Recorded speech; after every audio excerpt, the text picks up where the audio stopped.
pagi hari ini, di hari yang baru, di bulan yang baru, kita bersama dengan keluarga kita datang kepada Tuhan. Mari kita bawa penyembahan kita kepada Tuhan pagi hari ini. Karena hanya Yesus saja yang layak kita puji dan layak kita tinggikan pagi hari ini. Terima kasih Tuhan untuk setiap kebaikan-Mu Tuhan, untuk setiap perlindungan-Mu Tuhan, setiap kemurahan-Mu dan anugerah-Mu dalam hidup kami Tuhan.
Pagi hari ini Tuhan,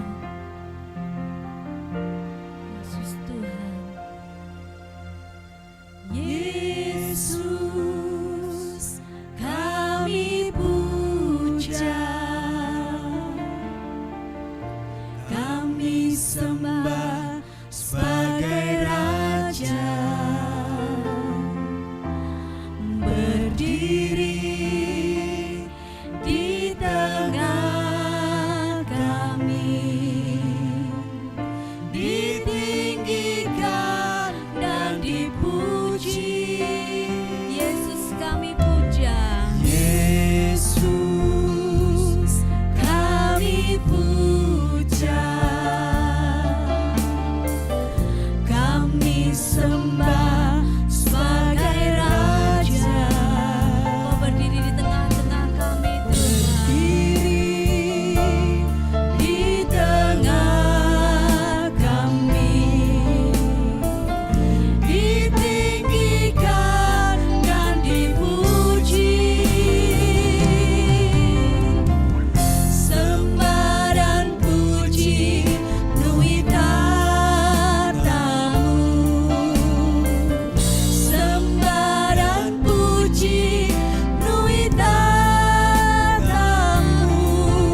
hormat, segala kemuliaan pagi hari ini kami persembahkan hanya bagi satu nama, yaitu nama Tuhan Yesus Kristus. Sama-sama katakan amin. Haleluya.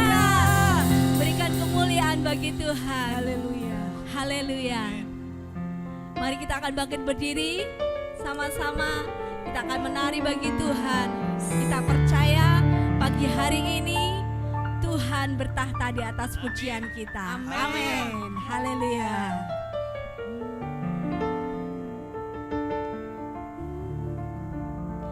Ku kan menari,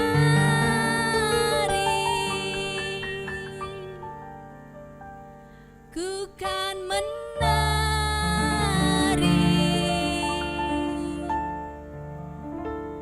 ku kan menari seperti Daud menari.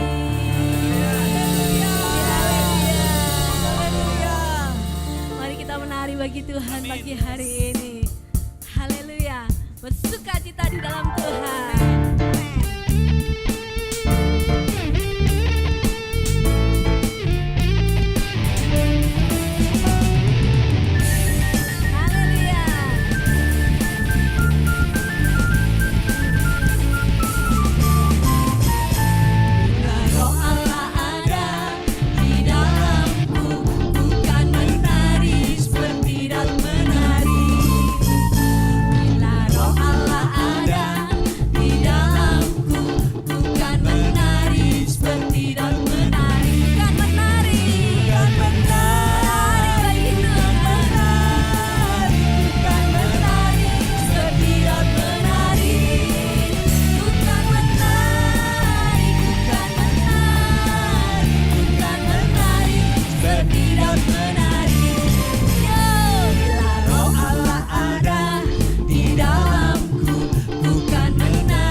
Bersukacita pagi hari ini. Amin. Amin. Haleluya. Mari kita akan diberkati lagi melalui pemberitaan firman Tuhan pagi hari ini.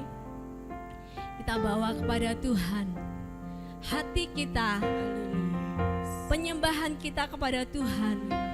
Bila kita masuk ke hadirat Tuhan dengan hati yang penuh ucapan syukur, karena Tuhan sangat mengasihi kita. Kita berharga di matanya. Kita ditebus oleh darah Tuhan dan menjadi ciptaan yang baru. Amin. Terima kasih Tuhan. Saat ku masuk ke hadirat-Mu, bawa persembahan ke tempat kudus. Pujian ku naikkan, sembah ku berikan bagimu Allah yang mulia. Kau melayakan setiap kami, Kau layakkanku menghampirimu, melihat tata kemuliaan-Mu Tuhan. pujian Pujian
silakan jemaat Tuhan duduk dalam hadirat Tuhan dan terus merasakan jamahan Tuhan pagi ini. Terima kasih Tuhan. Terima kasih Tuhan. Haleluya. Haleluya. Terima kasih Tuhan.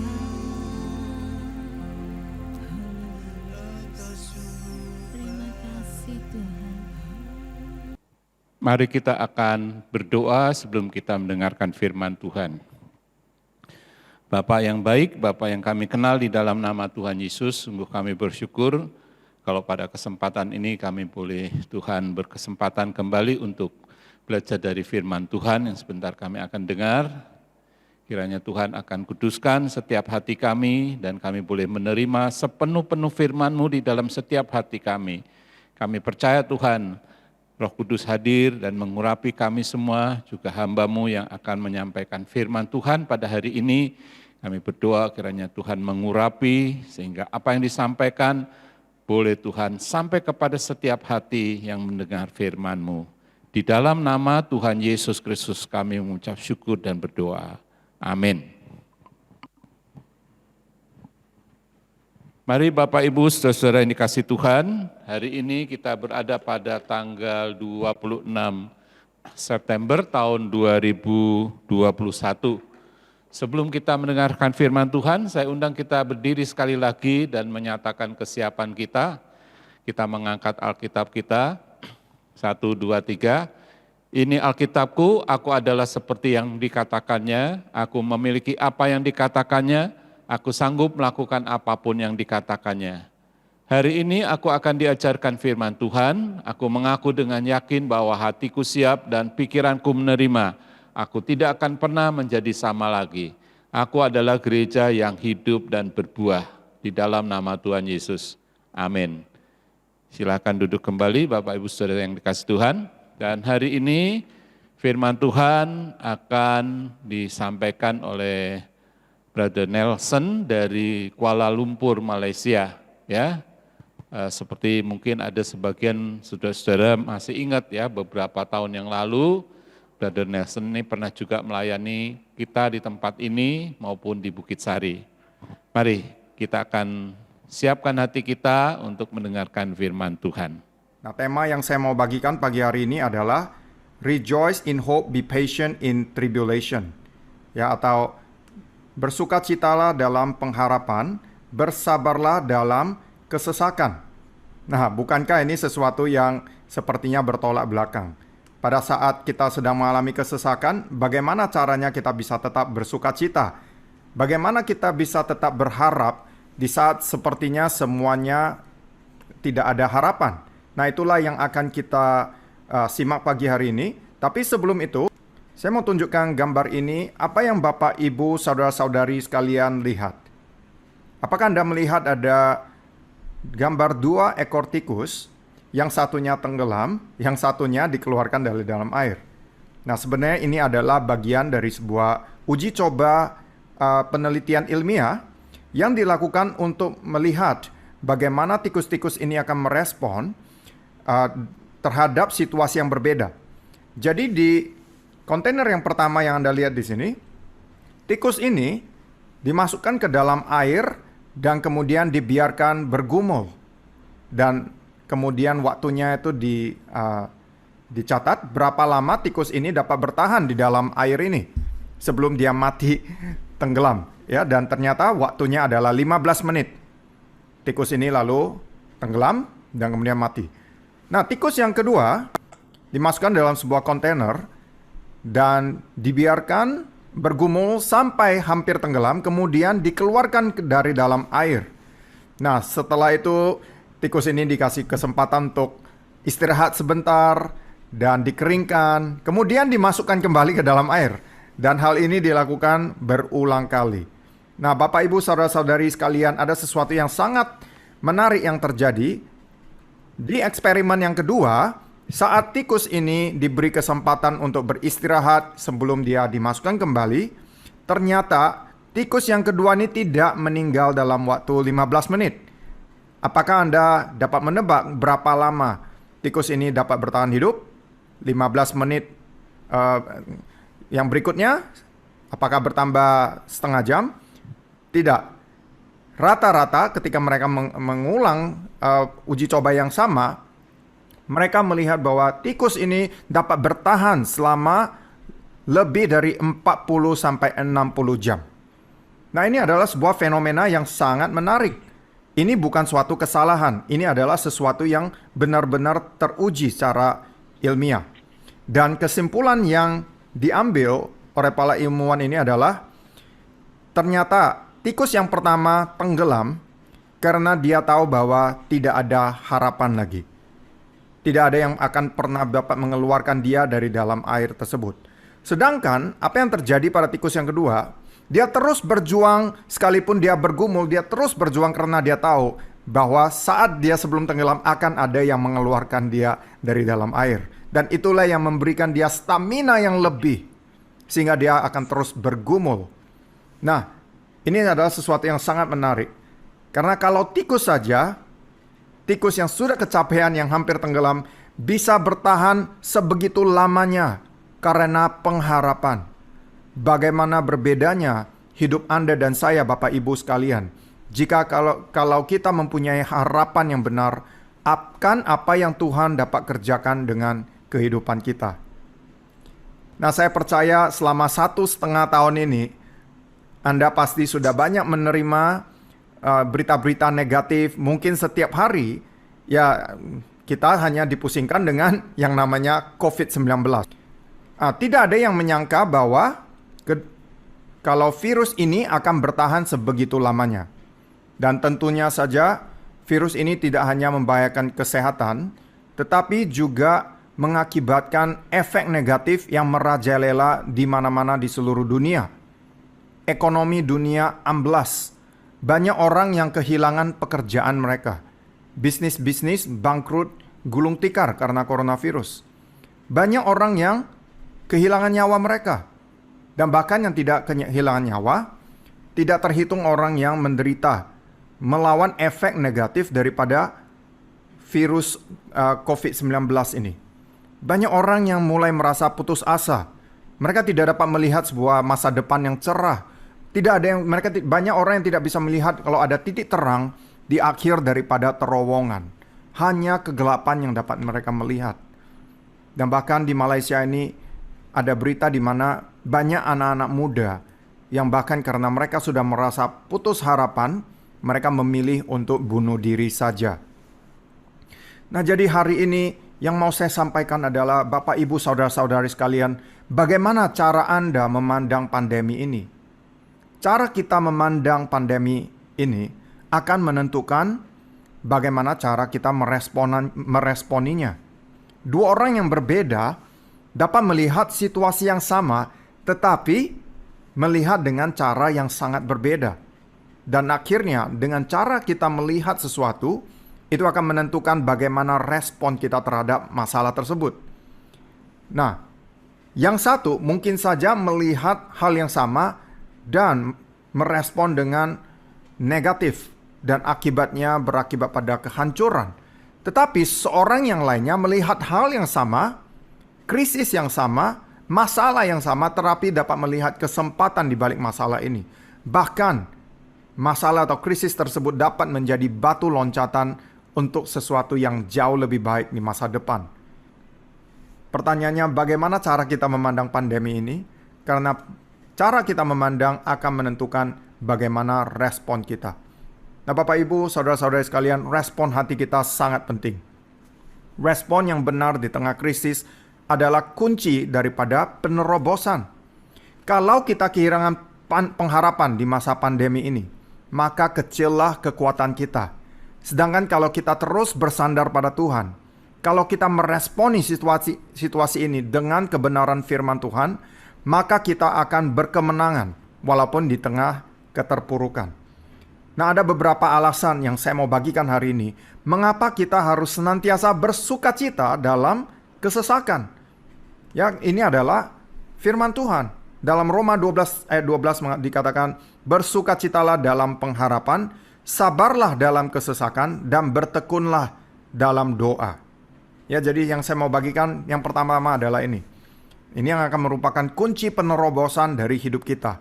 Yang pertama, Tuhan mengizinkan penderitaan.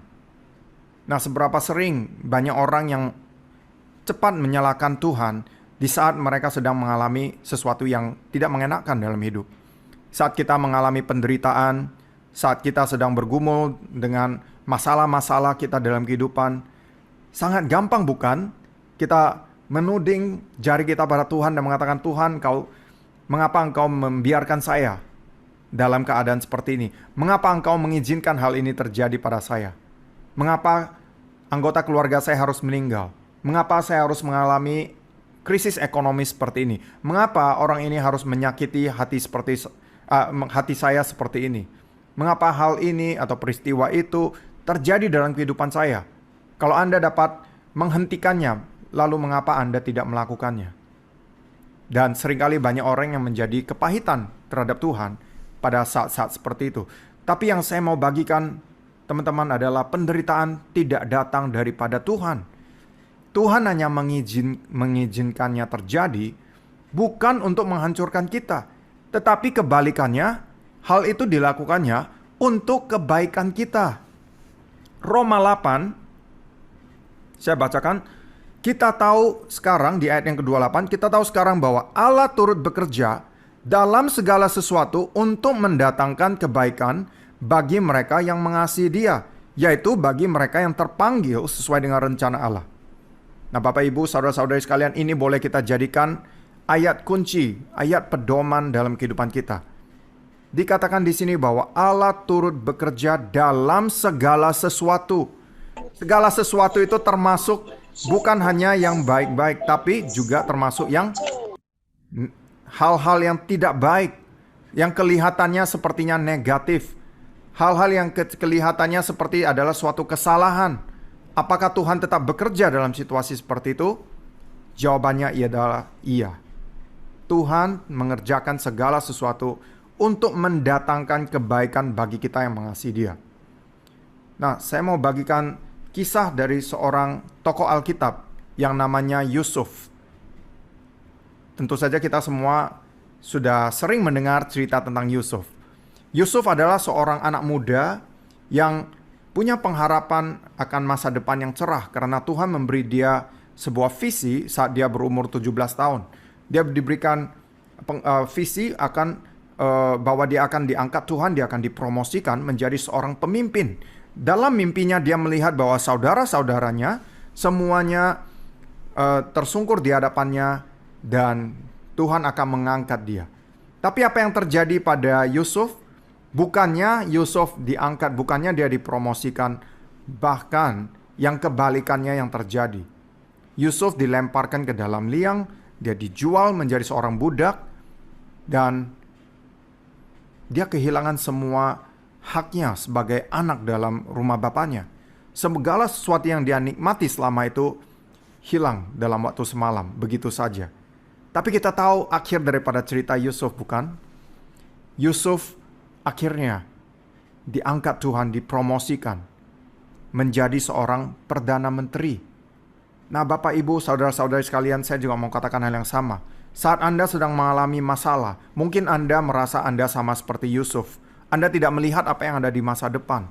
Yusuf harus melalui 11 tahun menjadi seorang budak dalam perbudakan sebelum dia kemudian diangkat Tuhan sewaktu dia ada di dalam rumah Potifar. Tetapi apa yang terjadi saat segala sesuatu kelihatannya sedang menanjak, kelihatannya sedang menjadi semakin baik, Yusuf kembali mengalami ujian yang berat. Kembali dia harus dilemparkan ke dalam liang. Ya, tante Potifar menggoda dan Yusuf karena dia berdiri terhadap kebenaran, kembali dia imannya diuji. Yusuf dilemparkan ke dalam penjara selama 2 tahun. Jadi 11 tahun dia menjadi seorang budak, 2 tahun dia dilemparkan dalam penjara, total 13 tahun yang harus dia jalani sebelum Tuhan kemudian mempromosikan dia di umur 30. Nah, pertanyaannya begini, apakah sewaktu Yusuf sedang menjalani proses penderitaan itu, apakah Yusuf tahu bahwa di umur 30 Tuhan akan mengangkat dia keluar dari penjara?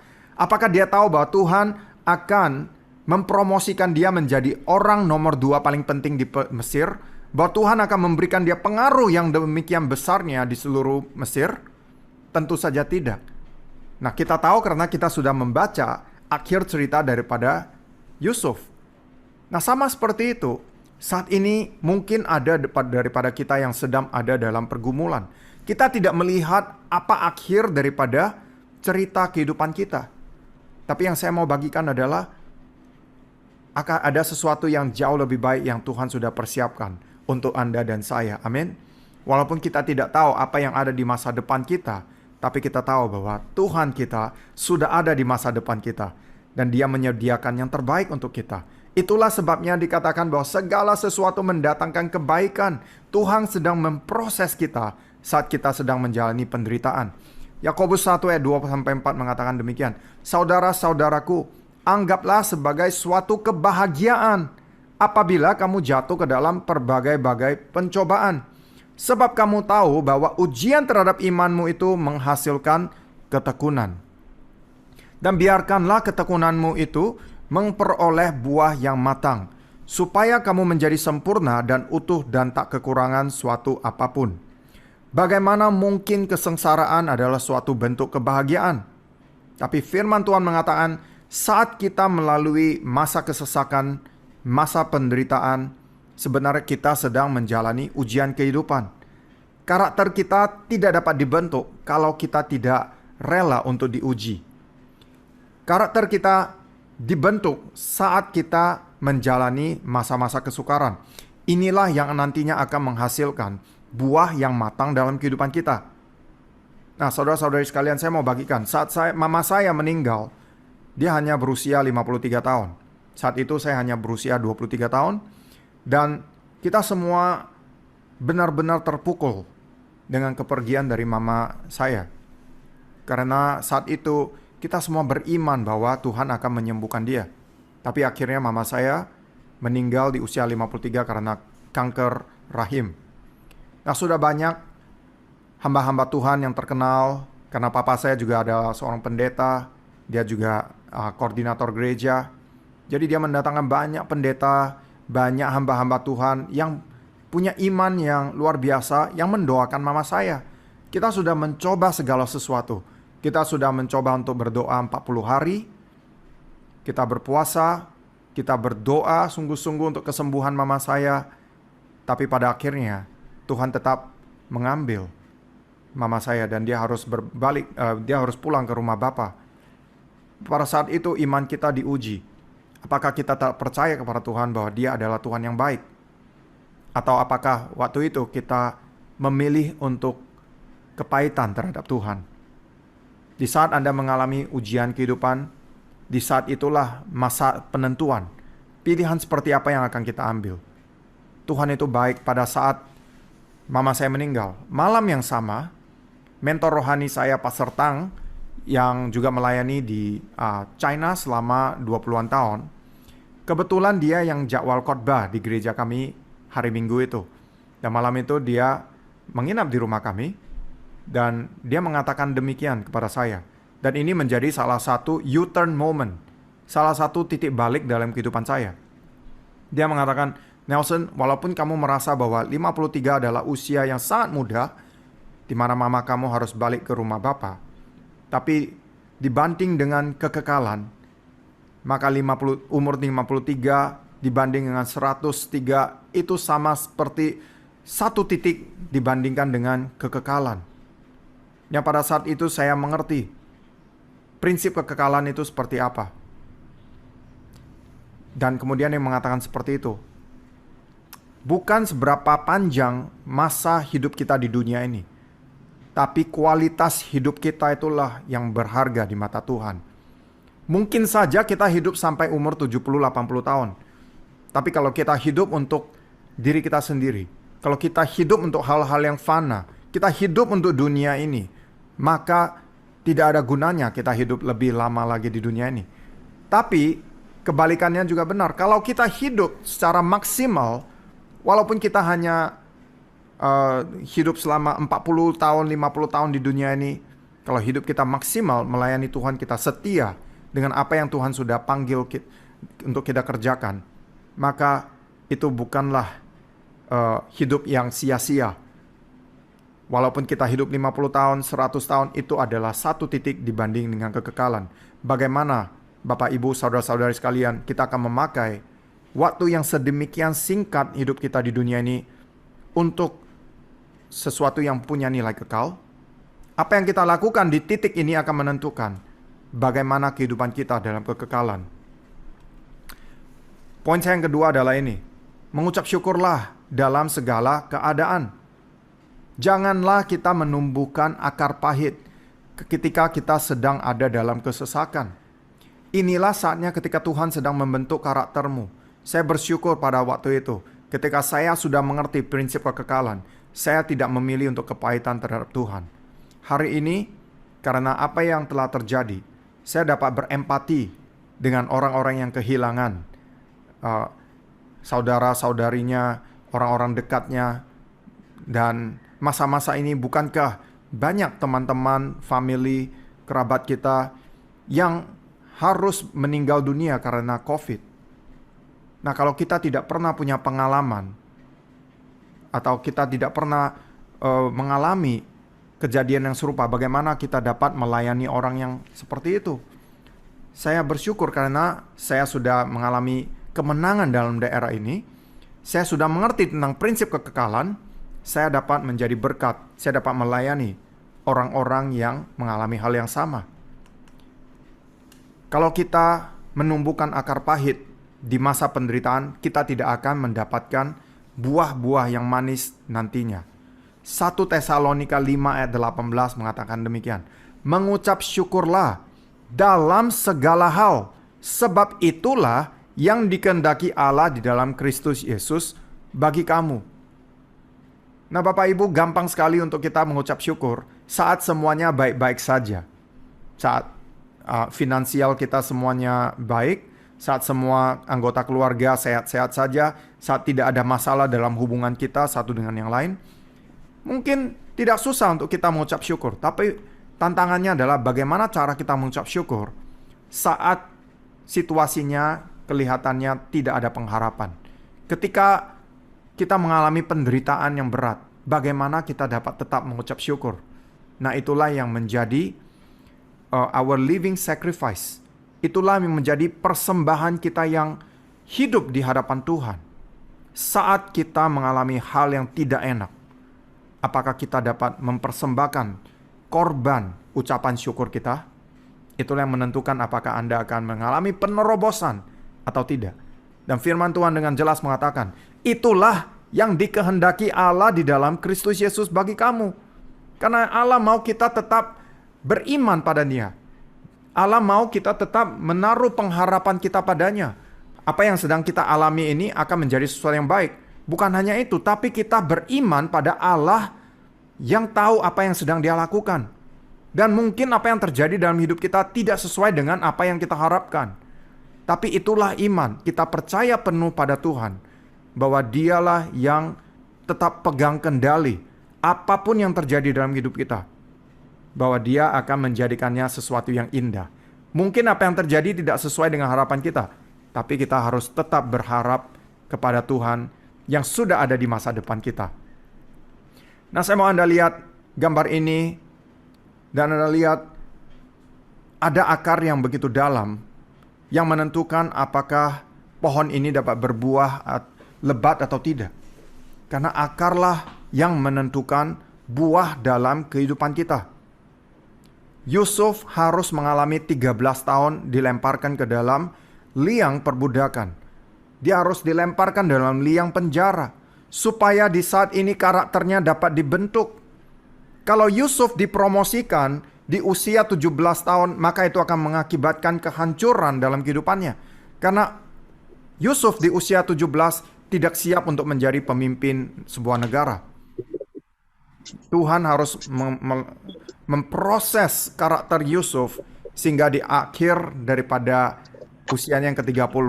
Dia siap untuk menjadi seorang pemimpin. Jadi akar inilah yang akan menentukan buah dalam kehidupan kita. Seringkali Tuhan lebih mengutamakan apa yang terjadi di dalam diri kita daripada apa yang sedang terjadi pada kita. Nah, kita ingin Tuhan mengubah kondisi kita, bukan? Seringkali kita mau Tuhan mengambil situasi yang negatif dalam hidup kita, bukan? Tapi maukah pagi hari ini, Bapak Ibu, saudara-saudari sekalian, seperti Yusuf, kita berserah penuh kepada Tuhan, kita membiarkan Tuhan bekerja dalam hidup kita, mengubahkan hati kita, mengubahkan karakter kita, supaya kita dapat menjadi orang seperti apa yang Dia inginkan. Supaya karakter kita menjadi serupa dengan Kristus. Karena Tuhan jauh lebih tertarik dengan karaktermu daripada kenyamanan hidupmu. Nah, mungkin ada orang yang dalam kehidupan ini menyakiti hatimu. Saya ingat pada suatu saat di tahun 2007. Saat itu saya dikhianati oleh seorang yang sangat dekat dengan saya, seorang teman yang sangat dekat. Saya merasa seperti ada orang yang menikam hati saya berulang kali. Dan saya begitu depresi, sehingga 3 hari saya tidak dapat makan, saya tidak bisa bangun dari tempat tidur saya. Saya hanya tergeletak di sana. Dan dosa orang ini, apa yang dia lakukan terhadap saya itu terus terngiang-ngiang dalam pikiran saya. Dan bahkan tidak dapat dipungkiri pada saat itu, iblis membisikkan, "Nelson, mengapa kamu tidak mengakhiri saja penderitaanmu ini?" Saya waktu itu tinggal di kondominium, dan ada pikiran untuk saya mengakhiri saja depresinya dengan meloncat dan mengakhiri semua penderitaan saya. Tapi pada saat itu saya tahu bahwa ini bukan pikiran dari Allah. Ini adalah pikiran yang ditanamkan oleh si iblis. Saya menengking suara itu, tetapi saya tidak bisa keluar daripada penderitaan yang sedang menyiksa saya. Kayak saya merasa begitu kesakitan. Karena semakin dekat orang itu terhadap kita, makin semakin sakitlah hati kita. Bukankah begitu? Saya percaya Anda pernah disakiti oleh seseorang yang dekat dengan Anda. Dan mungkin Anda faham apa yang sedang saya katakan ini. Dan rasanya seperti saya mau menyerah saja. Rasanya seperti saya mau membenci orang ini dan tidak mau punya hubungan apa-apapun dengan orang ini lagi. Dan itu yang biasanya terjadi saat kita dikhianati oleh orang yang dekat dengan kita. Tapi saya ingat pada saat itu apa yang terjadi di hari Minggu. Saya ingat itu adalah Minggu pagi seperti ini. Roh Kudus berbicara kepada saya dengan sangat jelas. Nah, seringkali Roh Kudus berbicara kepada kita bukan dengan suara yang audible, tapi dengan suara yang lembut dalam hati kita. Dan saat itu dia berkata, "Nelson, ingatkah kamu apa yang telah kamu pernah perbuat?" Lalu pada saat itu seperti tayangan slideshow, saya melihat dengan cepat semua dosa-dosa saya yang pernah saya lakukan. Ya, kehidupan saya yang lama itu terbersit dalam mata saya. Ya, seperti slideshow dengan cepat begitu. Dan saya merasa, wow, Tuhan saya ini orang yang begitu berdosa. Saya orang yang tidak layak. Dan saya disadarkan seberapa besar dosa yang telah Tuhan ampuni dalam hidup saya. Dan saat itu suara itu kembali bertanya, "Saya sudah mengampuni kamu dari semua dosa-dosa ini. Saat ini anakku, maukah engkau melakukan hal yang sama terhadap orang ini?" Pada saat itu saya memilih untuk mengampuni. Lalu saya menelpon orang ini. Saya mengatakan, "Saya mau mengampunimu." Pada saat saya mengatakan saya mau mengampunimu, pada saat itulah saya merasakan sebuah penerobosan yang terjadi. Saya merasa ada suatu kasih yang begitu besar yang melanda hati saya.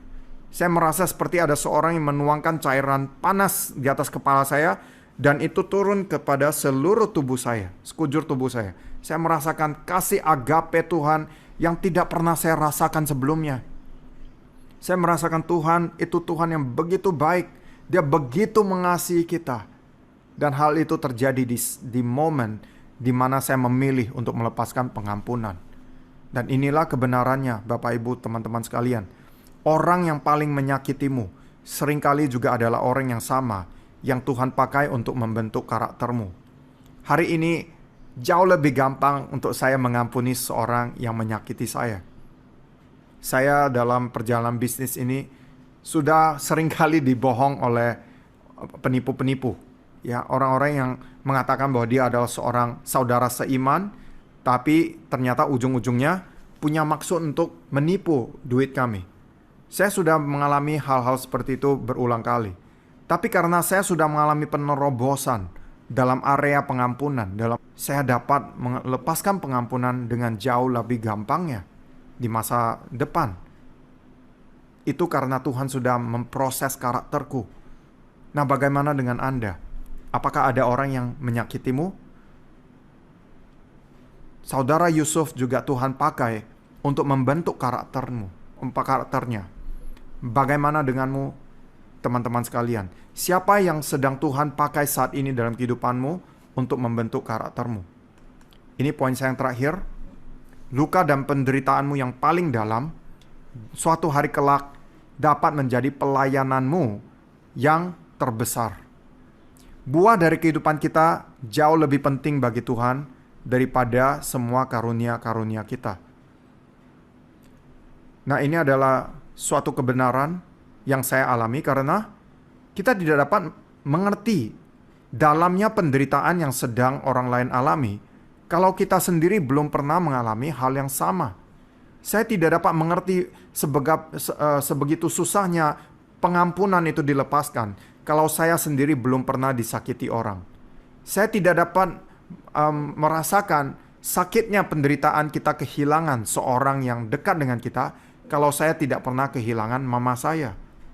Kakak saya yang berusia 41 tahun beberapa tahun yang lalu juga meninggal dalam tidurnya. Dan karena itu hari ini saya dapat berempati dengan orang-orang yang mengalami masalah yang serupa. Saya dapat melayani mereka. Dan kata-kata saya itu berbobot karena saya sudah pernah mengalami. Nah, penderitaan apa? Kesukaran apa yang sudah pernah Anda alami? Apakah Anda siap untuk menyerahkannya kepada Tuhan?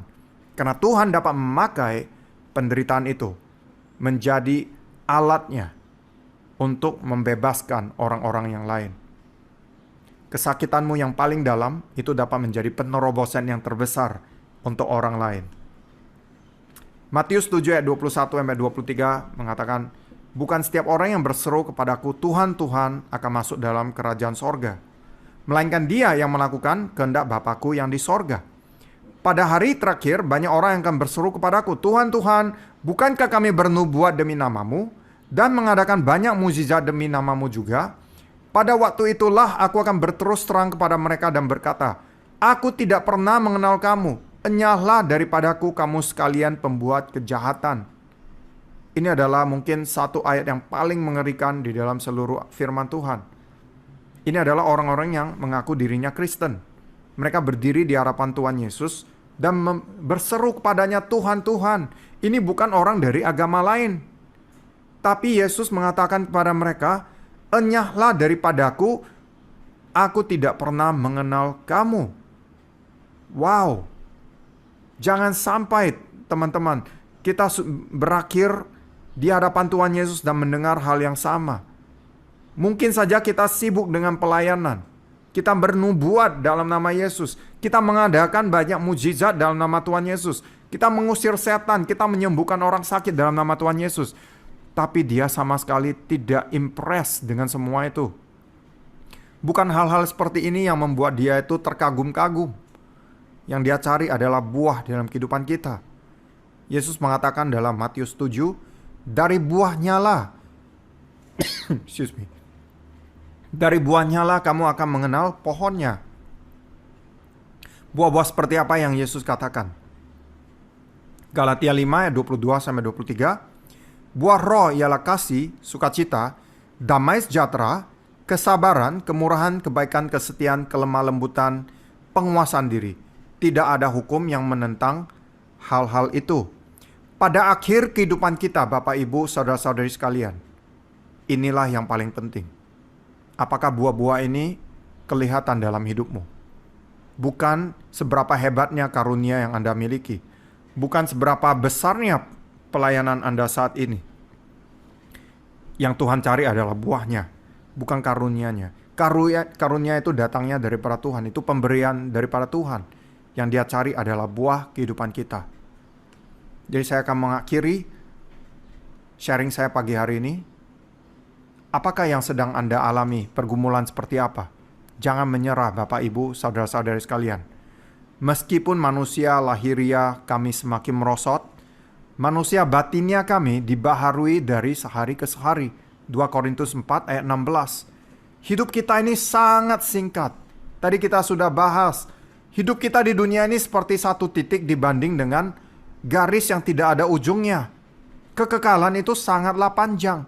Apa yang kita lakukan dalam waktu yang singkat di titik yang namanya kehidupan ini akan menentukan bagaimana cara kita hidup di kekekalan untuk selama-lamanya.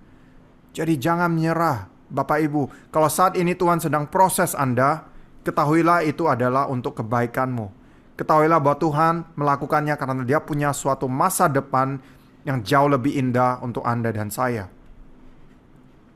1 Korintus 15 ayat 58. Karena itu saudara-saudaraku yang kekasih, berdirilah teguh, jangan goyah, dan giatlah selalu dalam pekerjaan Tuhan. Sebab kamu tahu bahwa dalam persekutuan dengan Tuhan, jerih payahmu tidak sia-sia. Nah, kalau kita memilih untuk kepahitan, maka kita tidak bisa maksimal dalam hidup ini. Kita tidak bisa maksimal dalam melayani Tuhan. Marilah, sekalipun kita sedang mengalami hal yang tidak enak, masa kesukaran, marilah kita tetap setia dalam melayani Tuhan di saat-saat pandemi ini.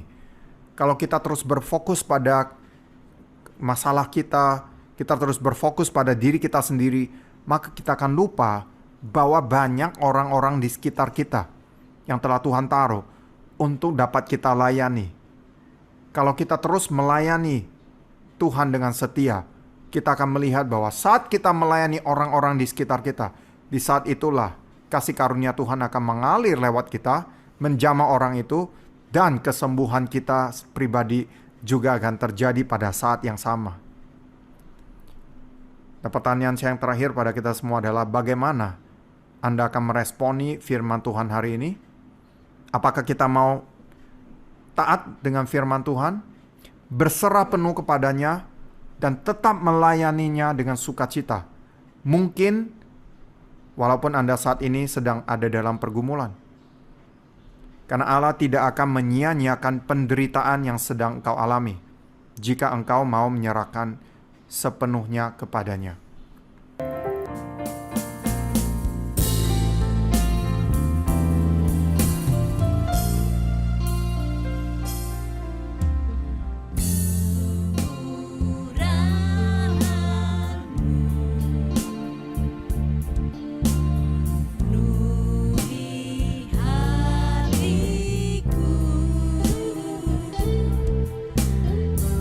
Dan anugerah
Mari kita berdoa. Bapa yang kami sembah di dalam nama Tuhan Yesus, terima kasih Tuhan untuk firman hari ini. Kami sudah belajar Tuhan bahwa Engkau Allah yang setia. Engkau adalah Allah yang tetap pegang kendali. Sekalipun kelihatannya semuanya serba gelap dan tidak ada pengharapan. Tapi Tuhan, pagi hari ini kami mau menyerahkan semua pergumulan hidup kita kepadamu. Kita mau tetap percaya dan berharap kepadamu. Sama seperti Yusuf Tuhan. Dia merespon dengan benar. Walaupun semuanya kelihatannya tidak ada jalan keluar, tapi dia tetap percaya penuh kepadamu. Karena Tuhan, Engkau sudah ada di masa depannya dan Engkau tahu apa yang terbaik baginya. Dan sama seperti Yusuf, kami mau belajar. Pagi hari ini kami mau Tuhan menyerahkan semua penderitaan kami, semua sakit yang kami alami, semua pergumulan yang sedang kami alami ke dalam tangan-Mu. Biarlah Tuhan, Engkau memproses karakter kami, supaya kami boleh muncul murni seperti emas Tuhan. Kami rela untuk Engkau bentuk, kami rela Tuhan dipakai sebagai alat kerajaan-Mu untuk menjadi berkat buat lebih banyak orang lagi.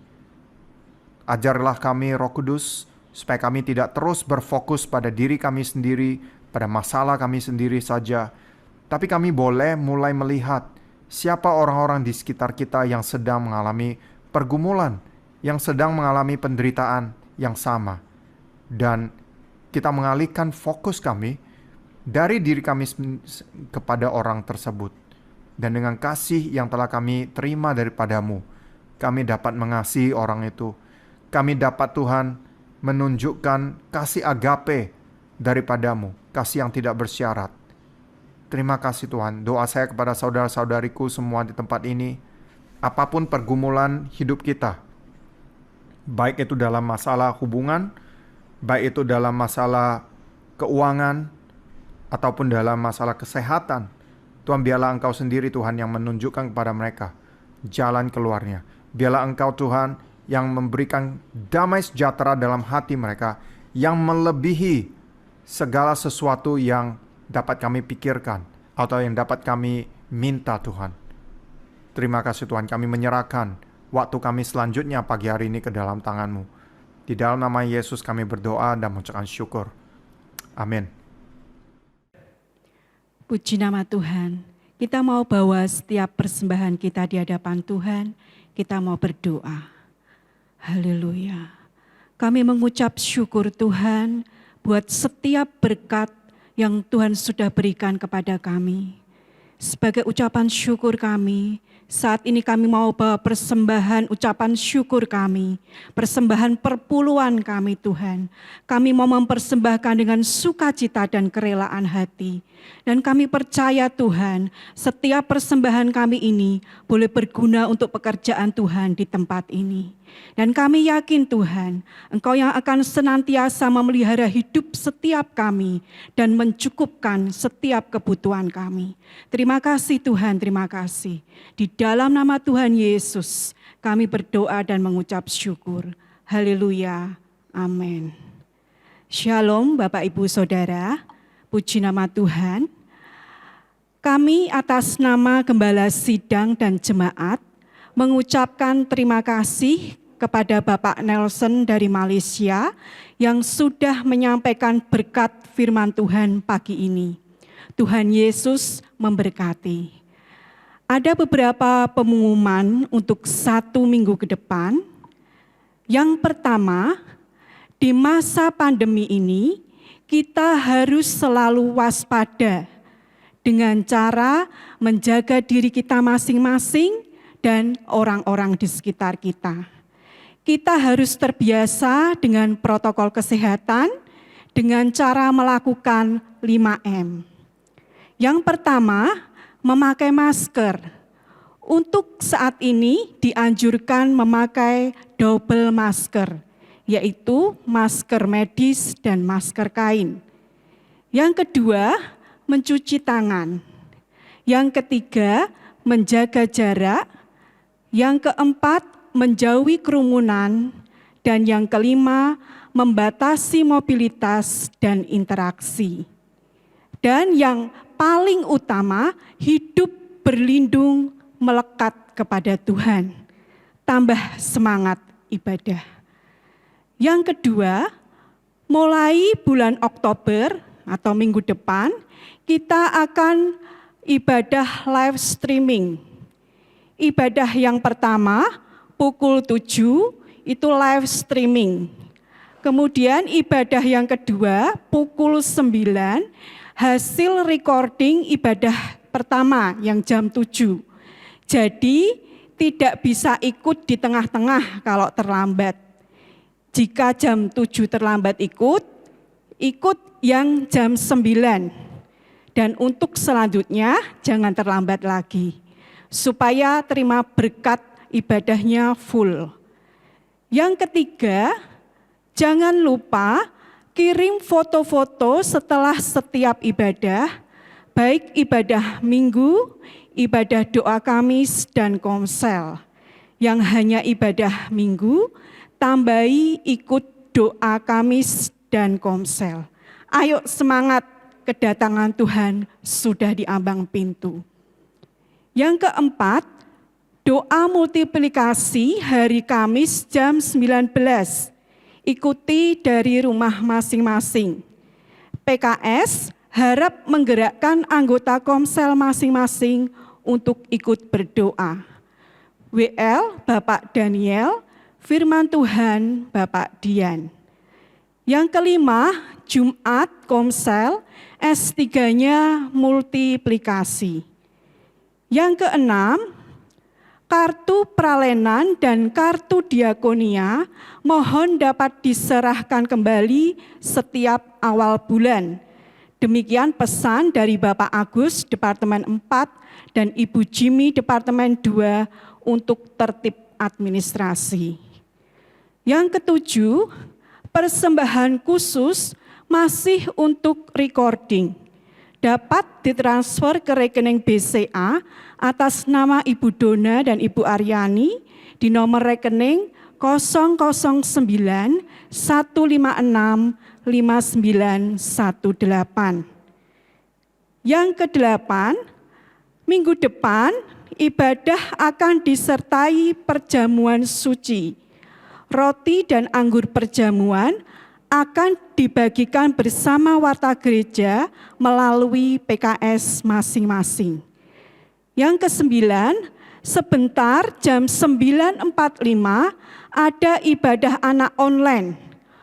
Mohon pada Bapak Ibu orang tua untuk mengingatkan dan mendukung anak-anak mengikuti ibadah anak online. Demikian pengumuman untuk 1 minggu ke depan. Selamat hari Minggu. Tetap semangat, Tuhan Yesus memberkati.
Mari kita akan menutup dalam doa untuk ibadah kita pada hari ini.